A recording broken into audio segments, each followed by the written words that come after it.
Selamat datang kembali di Misteri Nusantara, saluran yang membawa Anda menyelami kedalaman tradisi, perayaan, dan selubung mistis yang menyelimuti kehidupan kita.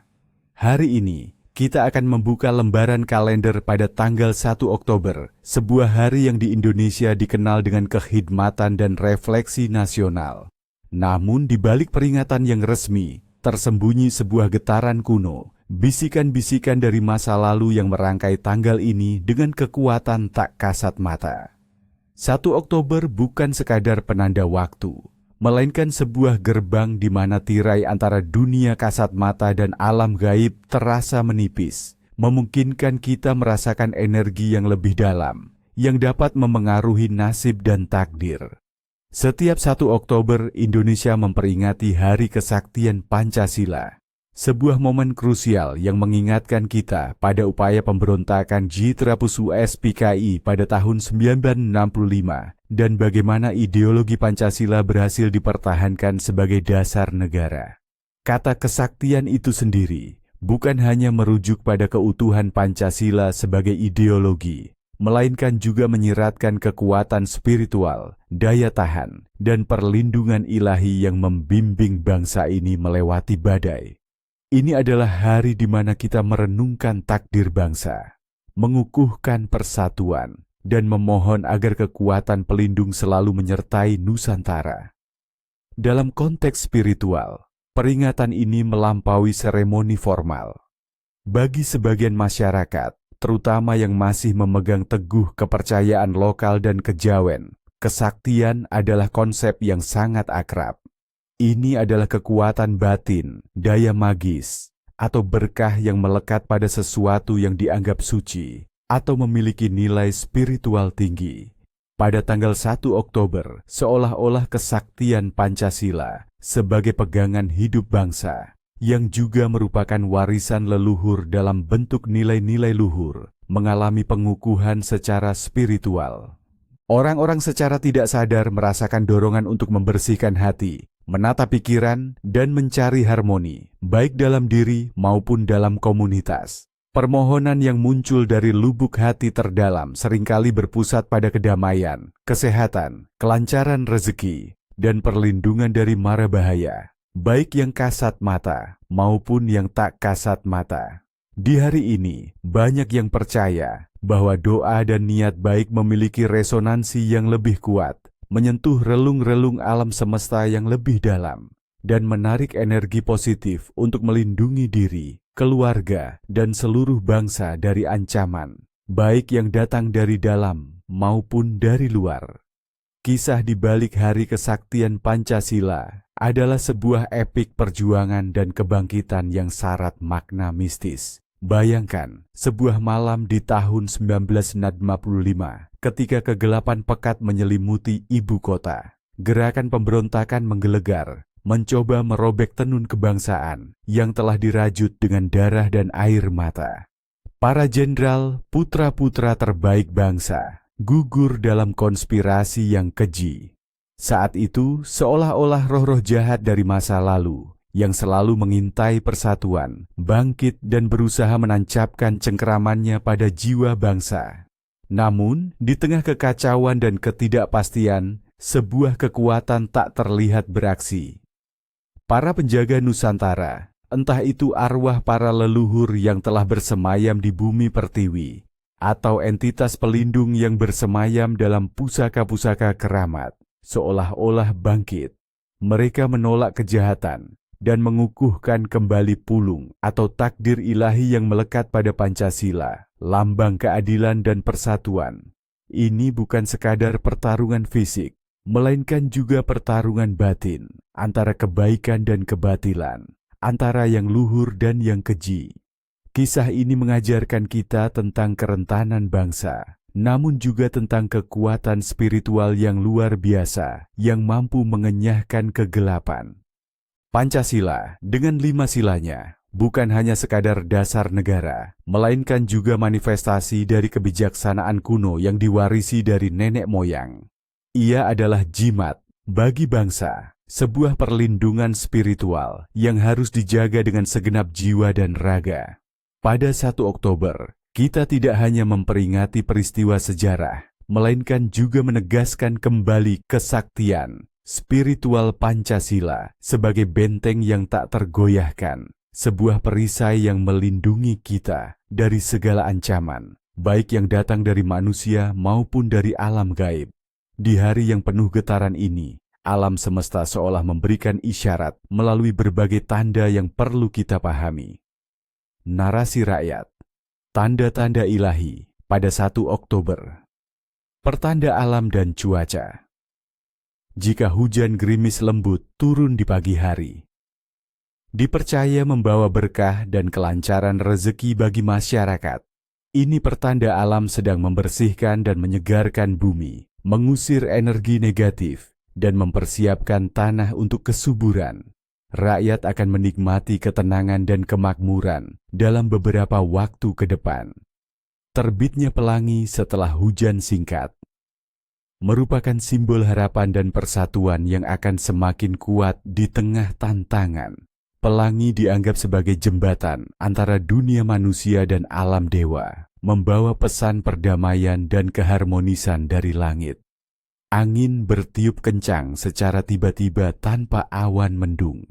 Dianggap sebagai peringatan akan potensi konflik atau ketidakstabilan, baik dalam skala kecil maupun besar. Ini adalah angin pembawa pesan yang mengingatkan kita untuk lebih waspada dan menjaga lisan. Munculnya bintang jatuh di malam hari diyakini membawa pesan tentang perubahan besar atau perginya seorang tokoh penting. Namun, jika diikuti dengan permohonan tulus, bintang jatuh juga bisa menjadi pembawa terkabulnya harapan. Pertanda kehidupan sehari-hari. Terdengar suara burung perkutut di pekarangan rumah. Dipercaya membawa aura positif dan keberuntungan. Burung perkutut sering dikaitkan dengan kedamaian, kemakmuran, dan kebahagiaan rumah tangga. Jika ia berbunyi di hari ini, seolah ada berkah yang melingkupi keluarga.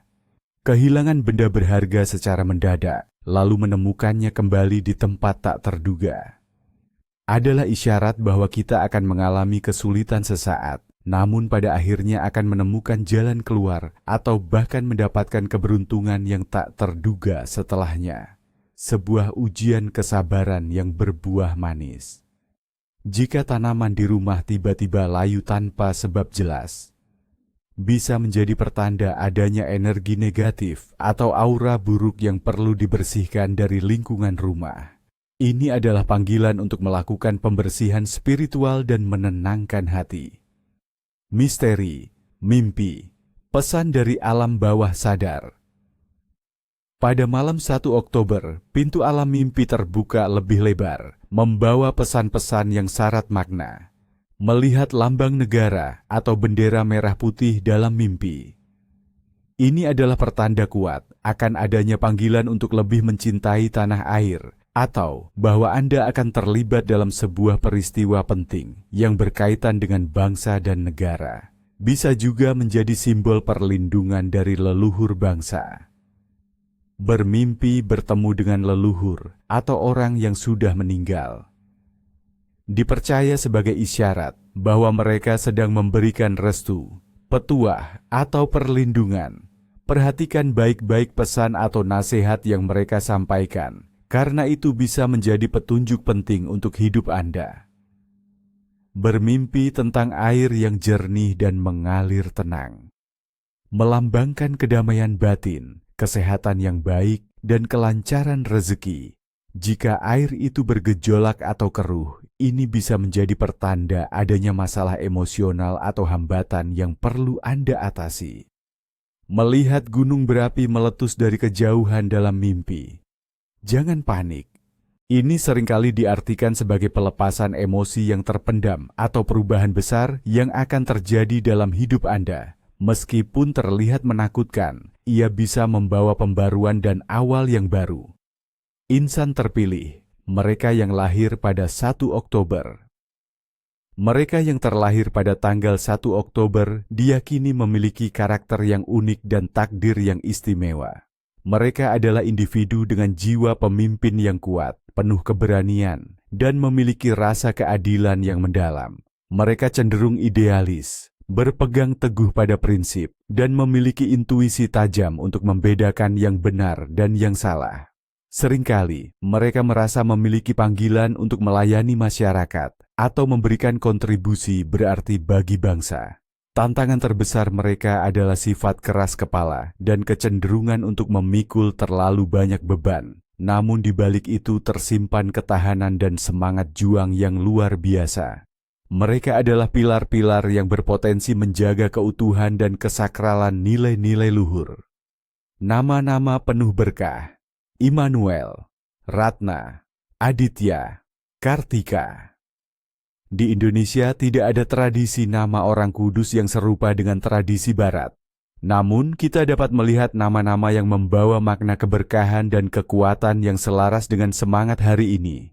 Nama-nama seperti Immanuel yang berarti Tuhan beserta kita, Ratna yang berarti permata, Aditya yang berarti matahari atau terang, dan Kartika yang berarti bintang, sering diyakini membawa keberuntungan dan karisma. Misalnya, seseorang bernama Aditya mungkin diharapkan memiliki sifat yang menerangi, membawa pencerahan, dan memiliki semangat yang membara layaknya sang surya. Tradisi dan ritual menguatkan jiwa dan bangsa. Pada hari yang penuh kekuatan ini, meskipun tidak ada ritual khusus yang diwajibkan secara umum, beberapa tradisi dan amalan spiritual diyakini memiliki efek yang lebih kuat untuk menarik keberkahan dan perlindungan. 1.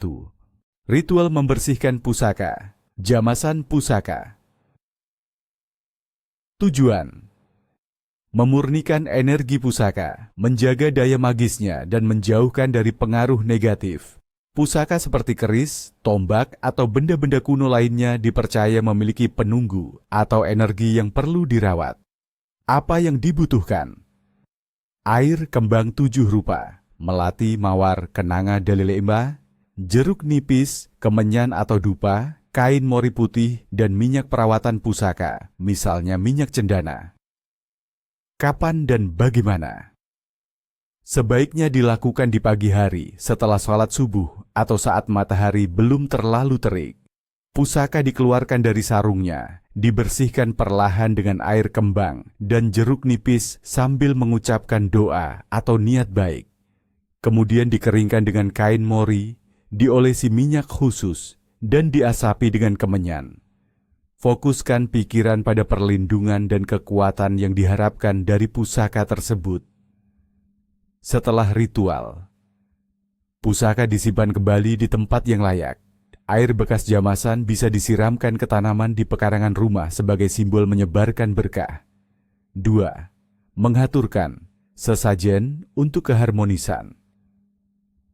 Tujuan: menciptakan harmoni dengan alam gaib, menghormati roh leluhur dan penunggu tempat, serta memohon restu dan perlindungan. Ini adalah bentuk komunikasi dan penghargaan kepada dimensi spiritual. Apa yang dibutuhkan? Nasi tumpeng kecil, aneka jajanan pasar, buah-buahan, bunga-bunga segar, kemenyan atau dupa, air putih dalam cawan, rokok kretek, jika ada tradisi demikian. Kapan dan bagaimana? Dilakukan di pagi atau sore hari, di tempat-tempat yang dianggap memiliki energi kuat, seperti persimpangan jalan, perempatan, bawah pohon besar, di pojok-pojok rumah, atau di altar keluarga. Sesajen ditata rapi, lalu dibakar kemenyan sambil memanjatkan doa atau permohonan dengan tulus. Niati untuk kedamaian, kesehatan, dan perlindungan. Setelah ritual, sesajen biasanya dibiarkan beberapa saat, lalu bisa dimakan bersama, jika memang dimaksudkan untuk dikonsumsi atau dibiarkan sebagai persembahan. 3. Meditasi Pancasila dan harmoni. Batin. Tujuan: menguatkan jiwa, menenangkan pikiran, dan menyelaraskan energi pribadi dengan semangat persatuan Pancasila. Ini adalah ritual modern yang menggabungkan nilai nasional dengan praktik spiritual. Apa yang dibutuhkan? Tempat yang tenang dan nyaman, pakaian yang longgar, dan hati yang lapang. Kapan dan bagaimana? Cari waktu yang tenang, pagi atau malam hari. Duduklah dalam posisi meditasi yang nyaman, pejamkan mata. Tarik napas dalam-dalam, fokus pada pernapasan. Visualisasikan diri Anda sebagai bagian dari bangsa yang besar, yang dilindungi oleh nilai-nilai Pancasila. Ulangi dalam hati kelima sila Pancasila, resapi maknanya. Rasakan energi persatuan dan kekuatan batin memenuhi diri Anda. Bayangkan, cahaya keemasan menyelimuti seluruh Nusantara, membawa kedamaian. Setelah ritual, buka mata perlahan, rasakan ketenangan dan energi positif. Bawa perasaan ini sepanjang hari. Tradisi kuliner, nasi tumpeng dan jajanan pasar. Pada hari-hari penting di Indonesia seperti 1 Oktober, hidangan tertentu memiliki makna simbolis yang mendalam. Nasi tumpeng kuning. Ini adalah simbol kemakmuran, kesuburan, dan rasa syukur. Bentuk kerucut nasi melambangkan gunung, yang diyakini sebagai tempat bersemayamnya para dewa atau leluhur. Warna kuning dari kunyit melambangkan kemuliaan dan kekayaan. Biasanya dilengkapi dengan lauk pauk yang beragam, seperti ayam ingkung, ayam utuh, sebagai simbol kerendahan hati dan kepasrahan. Telur rebus sebagai simbol kesuburan, dan aneka sayuran sebagai simbol kehidupan. Menyantap tumpeng bersama-sama adalah simbol kebersamaan dan persatuan, sangat relevan dengan semangat Pancasila. Jajanan, pasar. Kue-kue tradisional seperti klepon, onde-onde, lemper, dan getuk seringkali disajikan. Selain sebagai camilan lezat, jajanan ini juga memiliki makna. Misalnya, klepon yang manis di luar dan lumer di dalam bisa melambangkan kebahagiaan yang tersembunyi. Atau lemper yang lengket bisa melambangkan persatuan dan eratnya tali persaudaraan. Menghidangkan dan berbagi jajanan pasar adalah bentuk kehangatan dan kebersamaan. Pantangan ketat, hal-hal yang tidak boleh dilakukan pada 1 Oktober. Pada hari yang syarat energi dan makna ini, ada beberapa pantangan keras yang diyakini dapat mendatangkan kesialan atau mengganggu keharmonisan, baik secara pribadi maupun kolektif. 1. Dilarang keras bertengkar atau berdebat hebat. Pada hari yang melambangkan persatuan dan kesaktian bangsa ini, pertengkaran akan mengundang energi negatif yang memecah belah, tidak hanya dalam hubungan pribadi, tetapi juga dapat memengaruhi aura persatuan di lingkungan yang lebih luas. Konon, roh-roh pemicu konflik akan semakin aktif dan memperparah keadaan. 2. Jangan berbicara buruk tentang leluhur atau pahlawan bangsa. Ini adalah hari untuk menghormati dan mengenang. Mencaci maki atau merendahkan jasa mereka akan mengundang kemarahan roh leluhur dan pahlawan yang dapat mendatangkan kesialan pribadi dan mengganggu ketentraman kolektif. Aura positif dari pengorbanan mereka akan sirna. 3. Menunda pekerjaan yang penting atau memberatkan. Dipercaya dapat menghambat kelancaran rezeki dan memperburuk nasib. Energi hari ini adalah tentang ketegasan dan penyelesaian. Menunda-nunda pekerjaan penting akan seperti menunda berkah yang seharusnya datang dan bisa membawa kebiasaan buruk di masa depan. 4. Jangan memamerkan kekayaan atau kesombongan berlebihan. Sifat pamer dan kesombongan adalah pemicu iri hati dan dengki. Pada hari ini, energi negatif dari iri hati dapat dengan mudah menarik bencana atau kesialan yang tak terduga. Spirit kerendahan hati dan gotong royong harus dijunjung tinggi. 5. Dilarang mengganggu tempat yang dianggap keramat atau sakral. Tempat-tempat seperti makam kuno, pohon besar, atau candi diyakini memiliki penunggu. Mengganggu atau merusak tempat ini akan membangkitkan kemarahan entitas gaib yang menjaga, membawa malapetaka dan kesialan bagi pelakunya serta komunitas sekitar. 6. Jangan menyapu di malam hari. Ini adalah pamali umum di banyak daerah Indonesia. Pada hari istimewa ini, larangan ini semakin kuat. Menyapu di malam hari diyakini akan mengusir rezeki yang seharusnya datang ke rumah, atau bahkan menarik roh-roh yang tak diinginkan masuk ke dalam hunian Anda. Kebersihan memang penting, tapi di siang hari. 7. Tidak boleh duduk di ambang pintu. Ambang pintu adalah batas antara dunia luar dan dunia dalam, juga dianggap sebagai jalur lalu lalang roh. Duduk di sana dipercaya dapat menghalangi datangnya jodoh, menunda rezeki, atau bahkan mengundang roh jahat untuk singgah dan membawa kesialan bagi penghuni rumah. 8. Jangan memotong kuku atau rambut setelah matahari terbenam. Dipercaya bahwa memotong bagian tubuh di malam hari dapat mempersingkat umur, membuat tubuh rentan terhadap penyakit, atau mengundang perhatian makhluk halus. Energi pelindung di malam hari dikatakan lebih lemah, sehingga lebih baik hindari tindakan ini. 9. Dilarang meludah sembarangan atau berkata kotor. Pada hari yang mengusung nilai-nilai luhur, meludah sembarangan atau menggunakan kata-kata kasar dan kotor adalah tindakan yang sangat tidak etis dan dapat mencemari energi spiritual di sekitar Anda. Hal ini diyakini akan menarik aura negatif dan kesialan. 10. Tidak boleh menolak sedekah atau meminta bantuan dengan tulus. Pada hari ini, berbuat kebaikan adalah cara untuk menarik berkah. Menolak sedekah yang diberikan dengan niat baik akan menutup pintu rezeki Anda. Demikian pula, jika ada yang meminta bantuan dengan tulus, menolaknya tanpa alasan kuat, dapat mengurangi pahala dan keberkahan yang seharusnya Anda dapatkan. 1 Oktober adalah hari di mana kita diingatkan akan kekuatan tak terlihat yang membentuk takdir kita, baik sebagai individu maupun sebagai bangsa. Dengan memahami dan menghormati tradisi serta pantangan ini, kita tidak hanya menjaga warisan leluhur, tetapi juga membuka diri untuk menerima berkah dan perlindungan dari alam semesta. Jadikan hari ini sebagai momentum untuk memperkuat jiwa dan raga, menjalin persatuan, dan melangkah dengan keyakinan. Terima kasih telah bersama kami dalam perjalanan mengungkap misteri Nusantara. Sampai jumpa di episode berikutnya. Tetaplah terhubung dengan akar-akar kebijaksanaan kuno.